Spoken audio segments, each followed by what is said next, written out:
जय यीशु। प्रभु यीशु के सामर्थ्यवान नाम पर अभिवादन करता हूँ। 13वां दिन है हमारे बाइबल तीर्थ यात्रा की। आज उत्पत्ति के अध्याय 25 और 26, अय्यूब के अध्याय 13, मत्ती के 13 हमें पढ़ना था। जून महीने के 13वां दिन संत एंथोनी, पादुआ के संत एंथोनी के त्योहार है। प्रियजनों, हम सभी लोग संत एंथोनी से परिचित है। बहुत लोग उस संत को बहुत प्यार करते हैं क्योंकि चमत्कारों की सिलसिला जारी है उनकी मध्यस्थता से। जब से उसकी मृत्यु हुई तब से आज तक।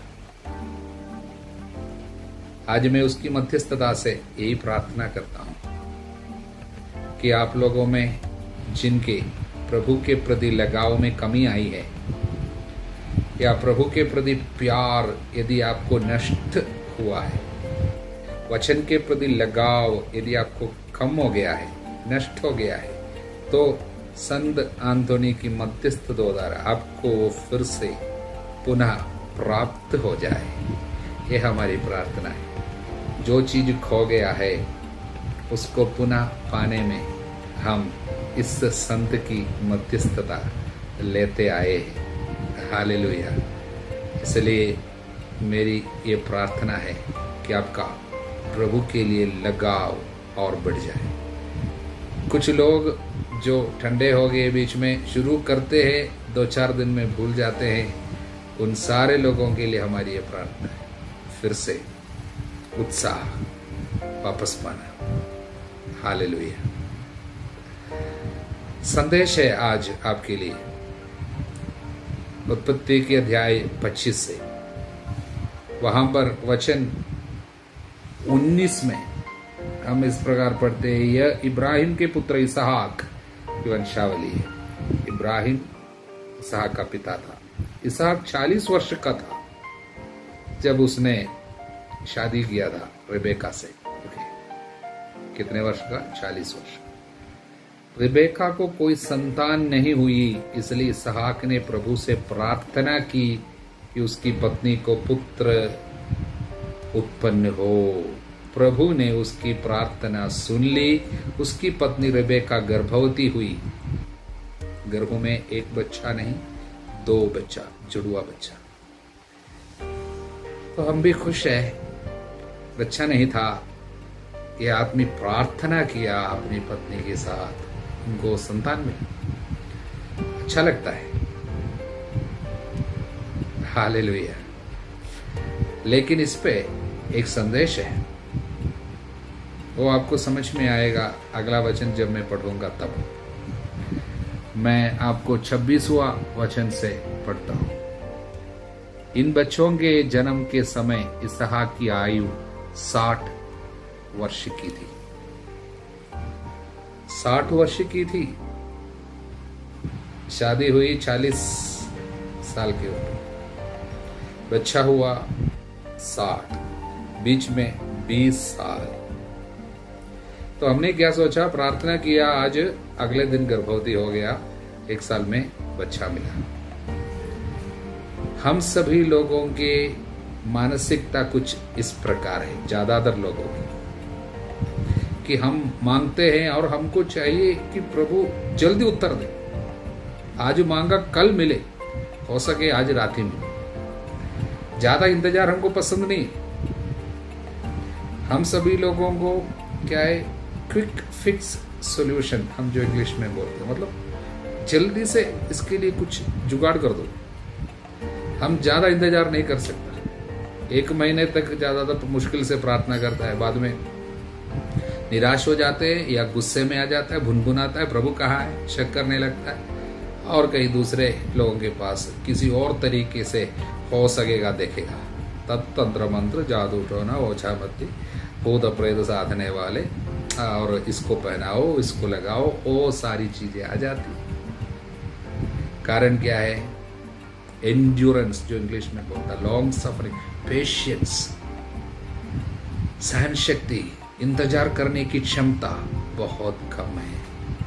प्रभु आज संदेश देते हैं, प्रभु के समय के लिए इंतजार करो। आप लोगों को धैर्य की जरूरत है, जिससे आपको वो मिल जाए जिसकी जिसकी प्रतिज्ञा प्रभु ने कर चुके। इसलिए प्रतीक्षा करना, वचन कहता है प्रभु की प्रतीक्षा करो। हालेलुया। अब जो दूसरा संदेश है आज के लिए बहुत ही महत्वपूर्ण, वो इस प्रकार है। एक दिन याकूब दाल बना चुका था, एसाव जंगल से लौट के आए। उस समय वो बहुत भूखा था। एसाव ने याकूब से कहा, मुझे वो दाल में से कुछ खिला दो, मैं भूख से मरा जा रहा हूं। तो याकूब ने उत्तर दिया, पहले तुम अपने पहलौठा होने का अधिकार मुझे दे दो। इस पर एसाव ने कहा, मैं मरने को हूं, तो पहलौठा होने के अधिकार से मुझे क्या लाभ? तुमको चाहिए तो तुम ले लो, मुझे दाल दे दो। तो याकूब ने बोला, तो पहले इस बात की शपथ खाओ। इस पर उसने शपथ खाकर अपने पहलौठे होने का अधिकार याकूब को दे दिया। इस पर याकूब ने एसाव को दाल रोटी खिलाई। खाने पीने के बाद वो उठकर चला गया। एसाव ने अपना पहलौठा होने का अधिकार इतना तुच्छ समझा। हालेलुया। प्रियजनों, इस घटना की गंभीरता को समझना हो तो इस्राएलियों के बीच में पहलौठे होने का अधिकार क्या मान्यता रखते हैं, क्या महत्व रखता है, इस बात को भी आपको समझना होगा। इस्राएलियों के अनुसार एक बेटा जो पहलौठा होकर जन्म लेता है, वो ईश्वर की एक विशेष कृपा लेके आता है। वो कृपा यह है, इस बच्चे को प्रभु विशेष एक कार्य के लिए चुना है। वो कार्य यही है, इब्राहिम से प्रभु ने उनकी पीढ़ियों के लिए जो आशीर्वाद की वायदा की है, वो वायदा पहलौठे बेटे के द्वारा खानदान में पीढ़ियों में चला जाता। मतलब वो एक वाहक है, आशीर्वाद का वाहक, एक आध्यात्मिक उत्तरदायित्व है। वो एक विशेष आशीर्वाद है और एक उत्तरदायित्व है। प्रियजनों, इस कार्य को, इस आध्यात्मिक उत्तरदायित्व को, ईश्वर के वरदान को यहां पर एसाव तुच्छ समझा, वो भी एक बर्तन दाल के, क्योंकि उसने कहा मुझे अभी दाल की जरूरत है, अभी आध्यात्मिक कृपा और आशीर्वाद है सब क्या, तुमको जो आशीर्वाद तुम ले लो, मुझे खाना चाहिए। प्रियजनों, ईश्वर के वरदानों को हल्का समझना एक ऐसा पाप है जो आशीर्वाद से आपको, आपके खानदान को वंचित करेगा। ईश्वर के कार्यों को, ईश्वर के दिए हुए उत्तरदायित्व को और वरदानों को हल्का समझकर मामूली सी खाने पीने के लिए, सुख सुविधा के लिए, शरीर की इच्छाओं के लिए ईश्वर के कार्यों को हल्का समझना और इसको महत्व ज्यादा देना एक बहुत ही गंभीर पाप है। यहां तक कि पवित्र आत्मा बाद में एसाव के बारे में क्या कहा है, हम इब्रानियों के पत्र में अध्याय 12 में इस तरह पढ़ते हैं, वचन 16 में, आप लोगों में ना तो कोई व्यभिचारी हो, ना एसाव के सदृश नास्तिक, जिसने एक ही भोजन के लिए अपना पहलौठे का अधिकार खो दिया था। हिंदी ट्रांसलेशन उतना सही नहीं आए हैं, लेकिन इंग्लिश में ऐसा है, see that no one be moral and religious like Esau, unspiritual, immoral like Esau. कोई भी एसाव की तरह नहीं बनना। वो इमोरल आदमी था, अनस्पिरिचुअल था, मतलब वो नास्तिक था, अविश्वासी की तरह था। कारण क्या है? एक बर्तन भोजन के लिए ईश्वर का दिया हुआ एक वरदान को हल्का समझा।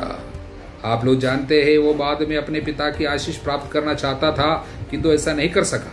यद्यपि उसने रोते हुए उसके लिए आग्रह किया, तो भी वो अपने पिता का मन बदलने में असमर्थ रहा। आशीर्वाद वो स्वीकार नहीं कर पाया, हमेशा के लिए आशीर्वाद से वो वंचित रहा। ईश्वर ने जो उत्तरदायित्व उनको सौंपा था, सब कुछ नष्ट कर दिया। कारण ईश्वरीय वरदानों को हल्का समझना। प्रियजनों, अक्सर हमारे साथ भी ये बात होती है कि पैसा को ज्यादा महत्व देना या काम के लिए मिसा बलिदान को ठुकरा देना या कुछ चैटिंग के लिए या टीवी देखने के लिए पारिवारिक प्रार्थना को, माला विनती को, बाइबल पढ़ने की बात को ठुकराना, अन्य बातों को लेके आना। शायद जिस घर में प्रार्थना वगैरह होती है, शाम की प्रार्थना, कुछ परिवार ऐसे हैं प्रार्थना को टुकरा के और लेकर लास्ट में और घसीट कर ले जाता है, अन्य चीज़ों को पहले लेके आता है। मतलब खाना बनाने का, खाना खाने का, टीवी देखने का, फ़ोन करने का, ये सब महत्वपूर्ण चीज़ें। और प्रार्थना, कोई मेहमान आ गया, प्रार्थना को ठुकरा दिया। प्रियजनों, ईश्वरीय वरदानों को, ईश्वर के कार्यों को हल्का समझना एक खतरनाक पाप है जो परिवार को आशीषों से वंचित कर सकते हैं। हालेलुया। इस बात को अधिक अच्छा से समझने हेतु मत्ती के सुसमाचार के अध्याय 13 में हम एक वचन सुनते हैं, वचन 12। क्योंकि जिसके पास कुछ है उसी को और दिया जाएगा और उसके पास बहुत हो जाएगा, किंतु जिसके पास कुछ नहीं है उससे वो भी ले लिया जाएगा जो उसके पास है। समझने में शायद कुछ दिक्कत अनुभव हो सकता है। कुछ लोग बोलते हैं ये तो अन्याय है, कैसे संभव होगा? किसी के पास कुछ है तो और मिलेगा, नहीं है उनके पास जितना है वो भी ले लिया जाएगा। प्रभु ऐसा कैसे अन्याय कर सकता है? दुनिया में लोग ऐसा करता है, धनी लोग है और उनको ज़्यादा कमाता है, ज़्यादा मिलता है, लेकिन गरीब है उनके पास है वो भी ले लिया जाता है जितना उनके पास है। ये तो दुनिया का नियम है, लेकिन प्रभु कैसे ऐसा बोल सकते हैं? इस बात को समझने के लिए संत अगस्तीन हमारी मदद करते हैं। संत अगस्तीन कहता है, जिन्होंने ईश्वर से वरदान पाया, कृपाएं पाई, आशीर्वाद पाए, उसको गंभीरता से नहीं लेता है, उसके अधिक इस्तेमाल नहीं करता है, तो ईश्वर के और आशीर्वादों से वो वंचित हो जाएगा, वो कहता है। मतलब जो व्यक्ति ईश्वर के वरदान पाने के बावजूद उसे हल्का लेता है, आशीर्वाद को पाने के बाद स्वीकार नहीं करता है, और ईश्वर के वरदानों को स्वीकार मतलब पाने के बावजूद उसको हल्का लेता है, मानो उनके पास कुछ है नहीं है, कोई महत्व नहीं रखता है, ये कोई बड़ी चीज है ही नहीं है, जैसे व्यवहार करता है, ऐसे व्यक्ति ईश्वर के आशीषों से वंचित होगा। प्रियजनों, हमारे जीवन में इस तरह की बातें अक्सर होती है। ये पाप, प्रभु ने हमको क्या क्या आशीर्वाद दिया, जीवन, कृपा, जीवन रूपी सबसे बड़ी कृपा है लाइफ। हमने तो नहीं मांगा इस धरती पर भेजो बोल के, लेकिन ईश्वर ने हमको भेजा, परिवार दिया, विश्वास की कृपा दिया, कितने साल तक जीने दिया, कितने बार बीमार होकर मरना था, बचाए रखा, कितना संरक्षण हमको मिला, कितने सफर हमने किया, सुरक्षित रखा। उसके बावजूद ईश्वर के कोई वरदानों को देखते नहीं है और बोलता है हमको कुछ नहीं मिला, इधर कुछ भी नहीं है। आध्यात्मिक वरदानों को पाया और उसके बारे में कोई खुशी नहीं है, कोई आनंद नहीं है, जल्दी निराश हो जाता है, शिकायत करता है, भुनभुनाते हैं। ऐसे व्यक्ति वरदानों से वंचित हो जाएंगे हमेशा के लिए, क्योंकि उनके पास है ही नहीं, ईश्वर के आनंद नहीं है, धन्यवाद देने के लिए वो कुछ देखता नहीं। लेकिन जब कोई व्यक्ति ईश्वर के आशीषों को देखता है, आध्यात्मिक आंखें खुल जाती हैं। प्रभु आपने मुझे जीवन दिया, प्रभु आपने मुझे विश्वास की कृपा दिया।